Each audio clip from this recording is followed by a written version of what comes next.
prise de fonction, le Premier ministre chef du gouvernement, Anatole Koliné-Makosso, a manifesté sa volonté de booster l'action de son gouvernement. Ce faisant, il annonçait devant les députés le 21 juin 2021, à l'occasion de la présentation du plan d'action du gouvernement, je cite, « Restaurer l'autorité de l'État et moraliser l'administration publique seront une des priorités de mon gouvernement. » À lui de poursuivre. Tout sera mis en œuvre pour que l'État soit véritablement fort. L'autorité de l'État ne se négociera pas. La loi et l'autorité seront, plus que dans le passé, mises en avant en toutes circonstances. Il s'agit pour nous de retrouver cette administration dont nous fûmes si fiers et qui nous a fait grandir, qui nous a servi d'ascenseur social. Elle est, hélas, de nos jours, minée par des maux que nous devons éradiquer au plus vite. Des maux, oui. La sinécure, par exemple. La lenteur et la lourdeur des procédures administratives. La faible coordination entre les différents services. La bureaucratie paperassière. L'absentéisme forcené. Le peu d'engagement au service de la nation sont autant de freins à la performance de notre administration. Alors que certains étaient tentés de prolonger les fêtes 24 heures après le jour de l'an, en application de la note circulaire faisant obligation de la reprise du travail pour tous les travailleurs le 2 janvier 2023, Anatole Koliné-Makosso a pris son bâton de pèlerin en visitant les cabinets ministériels où il a non seulement constaté la présence timide des fonctionnaires à leur poste, mais aussi touché du doigt les conditions de travail de ses ministres. Comme ici, à la tour ministérielle, l'ascenseur ne fonctionne plus, contraint de prendre les marches. Au ministère de la fonction publique chez le ministre d'État Firmin Aïssa, le chef du gouvernement a eu droit à un compte rendu de l'opération en cours d'enrôlement des agents civils de l'État. De sa ronde, le constat est sans appel.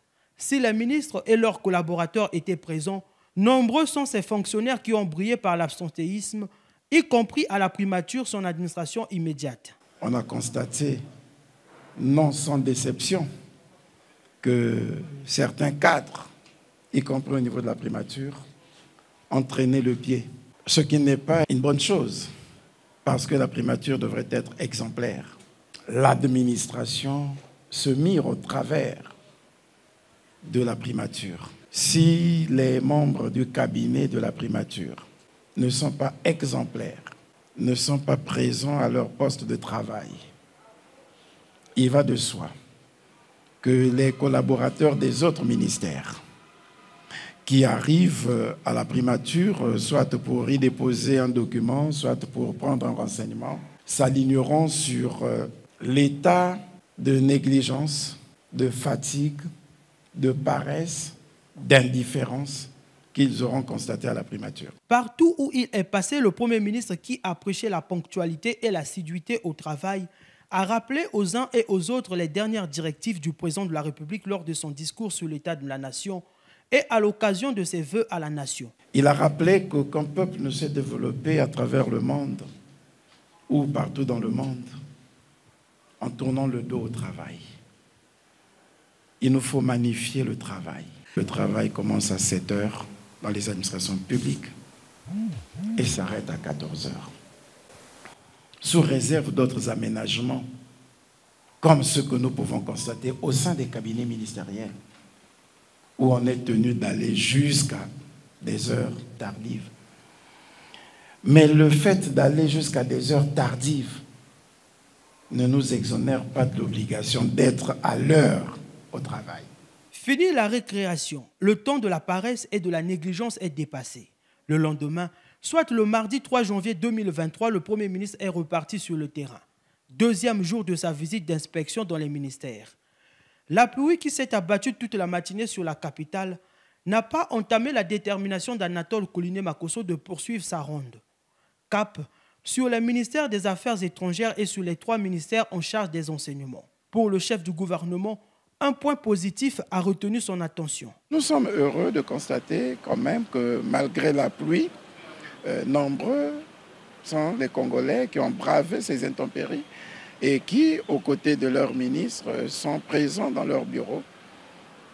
L'occasion pour nous de saluer les efforts de ceux-là et de les amener à exhorter ceux qui traînent encore le pas, ceux qui tardent, ceux qui sont encore lourds à mouvoir, pour qu'ils comprennent que d'abord, la pluie n'est pas une excuse, mais avec un peu de volonté, on peut faire le miracle qu'ont fait les autres pour qu'eux aussi soient à l'heure au travail.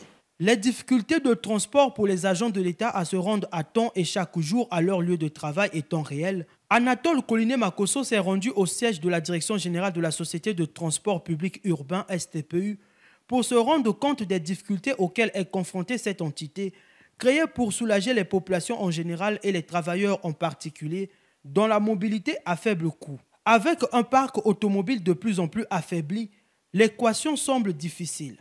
Sur 177 bus à sa création, à Brazzaville, 37 seulement sont fonctionnels et 15 à Pointe-Noire. Les autres bus sont sur cale. L'assiduité, la ponctualité, nous devons nous assurer nous-mêmes que les travailleurs bénéficient des conditions optimales de transport. Et la STPU est un instrument des pouvoirs publics mis à la disposition des travailleurs pour leur garantir la libre circulation et leur présence effective dans les lieux de travail. Or, il s'avère que depuis un moment, cette unité connaît de sérieux problèmes. Il est important pour moi de venir m'assurer, de savoir ce qu'il en est exactement et trouver avec les agents les solutions que nous pouvons mettre en œuvre très rapidement pour leur permettre de se mettre réellement au service des usagers, au service des travailleurs, et de façon à ce que ces travailleurs aussi répondent à l'exigence gouvernementale. Il y a même des lignes qui sont supprimées et je peux comprendre parfois les difficultés qu'ont les travailleurs de partir de leur lieu d'habitation au lieu de travail. Surtout si le transport privé s'illustre par des phénomènes de demi-terrain, il est difficile pour un travailleur de se retrouver à l'heure à son lieu de travail. Mais ce n'est pas une raison.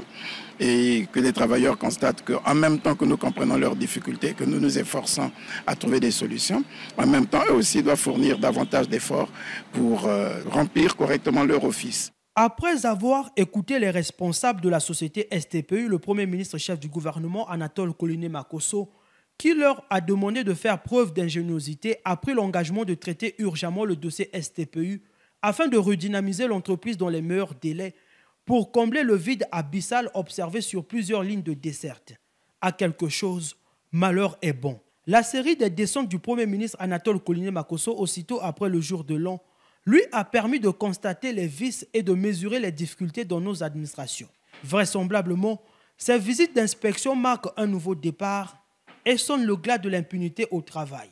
Déjà, les premiers effets de la rigueur au travail sont visibles. À la primature, dès qu'il est 8 heures, tout agent en retard, peu importe son rang, est refoulé depuis le portail.